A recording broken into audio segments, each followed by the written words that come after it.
Hi, how you doing? Justin here. Welcome to lesson IM-114, in which we're going to be talking about minimum movement and finger control. Now, many of you guys probably suffer from something I call flying fingers, which is where your fingers fly right off away from the fingerboard when they should really be quite close.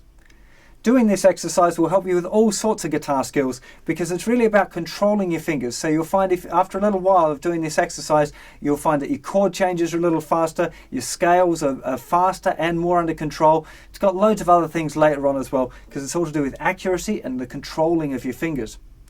Now we're going to be using the G major scale, so let's go to a close-up. I'll show you the scale with the flying fingers, then without, and then I'll show you exactly how to do this exercise, which I think will probably make a big difference to your technique.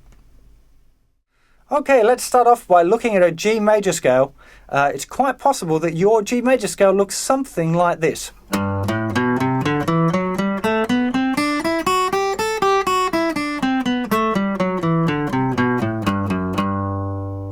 When it should look something more like this.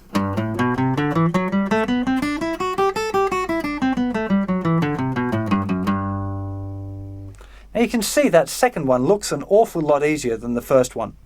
Now what the idea here is that you play the scale really slowly and you don't let your fingers move any more than ½ centimetre away from the fingerboard.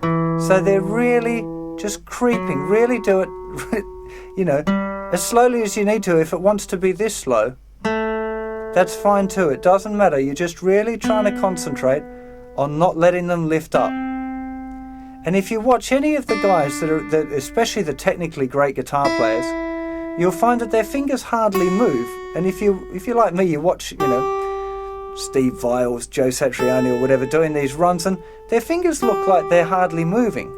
And it's because they're not really moving very much. They're exercising really good control of their fingers, and therefore those minimum movements make a really big difference.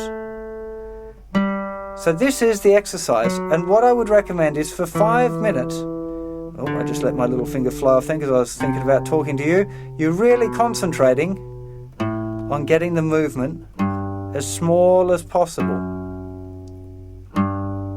And you can see if I just do again the flying fingers thing, if you're doing that, it just looks difficult compared to doing that. So this is really good exercise. If you find yourself making mistakes in the G major scale while you're trying to do this exercise, you're probably better off not playing the scale and changing to doing just a little finger pattern, like using just 1, 2, 3, 4 on each string. You know, just 1, 2, 3, 4, 1, 2, 3, 4. Just because, especially if you're just learning the scale, you don't want to introduce those mistakes into your mind. That would be a really bad thing to do. So if you're not confident with the scale, change to just doing this 1, 2, 3, 4 kind of finger pattern thing, or wait doing the exercise until you feel more confident with the scale. That's a pretty important little tip there for this one. Really good exercise, this one. You'll probably find it makes a big difference in lots of areas of your guitar playing. Definitely worth giving this one some serious practice. Make sure you concentrate when you're doing this. Remember, you know, get the timer out, set it for 5 minutes, and for that 5 minutes really zone in and make sure that you're doing really good solid practice on this one. Don't let your mind drift too much. Stay concentrating on making sure those fingers hardly move. You know, this is definitely not a speed exercise. Doing it fast is kind of pointless. You're really aiming for really slow, really as small of movements as you possibly can. Speed comes later. You can do it as a speed exercise, but that's a different thing. For now, we're just concentrating on really learning to control your fingers and making the smallest movements you possibly can. So have fun with that, and I'll see you for another lesson sometime real soon. Take care. Bye-bye.